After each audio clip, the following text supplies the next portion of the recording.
Hello everyone, আমার নাম প্রিয়া আর এটা আমার ফার্স্ট ব্লগ। মানে ফার্স্ট ব্লগ বললে ভুল হবে, আমি অনেক মিনি ব্লগ করেছি আগে, যার জন্য আমি যখনই ইন্ট্রো দিতে যাবো যে hello everyone welcome back to my another new blog হচ্ছে না, খালি হচ্ছে hello everyone welcome back to my another new mini blog হয়ে যাচ্ছে। জানি না কবে আমার মাথাটা ঠিক হবে আর আমি একজন প্রফেশনাল ইউটিউবারদের মতন আমি একটু ভালোভাবে ইন্ট্রো দেব আর ভালোভাবে ভিডিও বানাবো। জানি না সেই দিনটা কবে আসবে। যাই হোক, আমার পাগলামের কথা বাদ দাও। এই ভিডিওটা আমি করে রেখেছি আজ প্রায় 1 মাস হয়ে গেছে। মানে ভিডিওটা ছাড়াই হচ্ছে না। মানে আমার মন থেকে একটাই আওয়াজ বেরাচ্ছে, ক্যা ইউটিউবার বানেগা রে তু। যাই হোক, এই সমস্ত কথা বাদ দাও। ছাদে এসেছি, সেদিনকার তো ভীষণ বৃষ্টি পড়ছিল ছাদে, মানে ছাদে না আর কি, ভীষণ বৃষ্টি পড়ছিল পুরো এলাকায়। এত বৃষ্টি পড়েছে সারা রাত তো বৃষ্টি পড়েইছে, দিনের বেলায়ও বৃষ্টি পড়েছে। আর এটা হচ্ছে আমার অ্যালোভেরা গাছের বাচ্চা কাচ্চা, মানে বাচ্চা কাচ্চা হ্যাঁ বাচ্চা কাচ্চাই আর কি। আমার কাছে এমন একটা অ্যালোভেরা গাছের চারা ছিল, আমি এমন একটা অ্যালোভেরা গাছের চারা পেয়েছিলাম যেটা আমাকে লাগাতে দিয়েছিল। মানে গাছটাকে দেখে আমি কোনোদিনও ভাবতেই পারিনি যে গাছটা এত বলিষ্ঠ হয়ে উঠবে, এত বড় হয়ে যাবে, কিন্তু ভাগ্যবশত হয়ে গেছে। গাছটার থেকে অনেক বাচ্চা কাচ্চা হয়ে গেছে। গাছটা ভীষণ বড় হয়েছে আর ভীষণ মোটা মোটা পাতা হয়েছে। হয়তো ভিডিওতে দেখে অতটা বোঝা যাচ্ছে না, কিন্তু সত্যি খুবই বড় হয়েছে। আর আমার গাছে আমার ছাদে আমি অনেক রকমের গাছ লাগিয়েছি।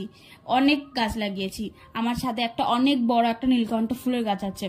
প্রথমে আমার ঠাম্মার ছাদে ছিল, সেইখান থেকে আমি চারা নিয়ে আমার ওখানে লাগিয়েছি।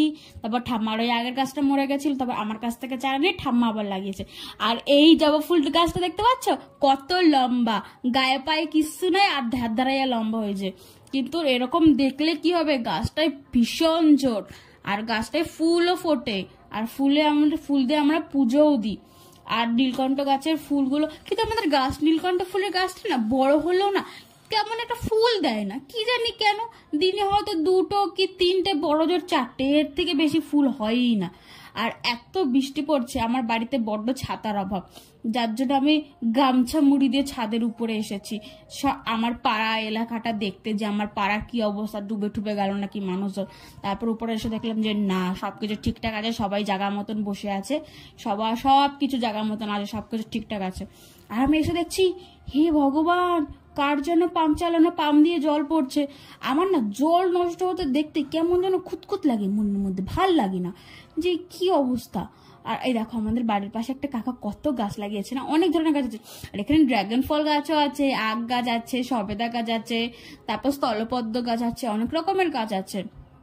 যাই হোক, এই সমস্ত কথা বাদ দাও।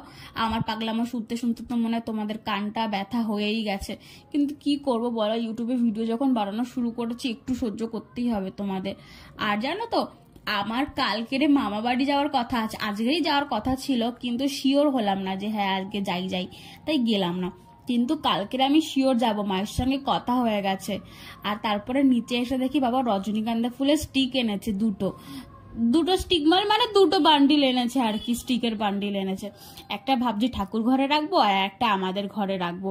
কিন্তু একটা জিনিস কি বলতো, রজনীগন্ধা ফুল ঘরে রাখলে নাকি সুন্দর একটা ফ্রেশ গন্ধ আসে। আমার খুব ভালো লাগে, বিশ্বাস করো, সাংঘাতিক ভালো লাগে আমার। তো যা বাবা তাই কাজ, একটা ঠাকুর ঘরে রাখলাম আর একটা আমাদের ঘরে রেখেছি। আর আমি যেন ঘরে অনেক পেন্টিং করেছি, এটা আমি করেছি।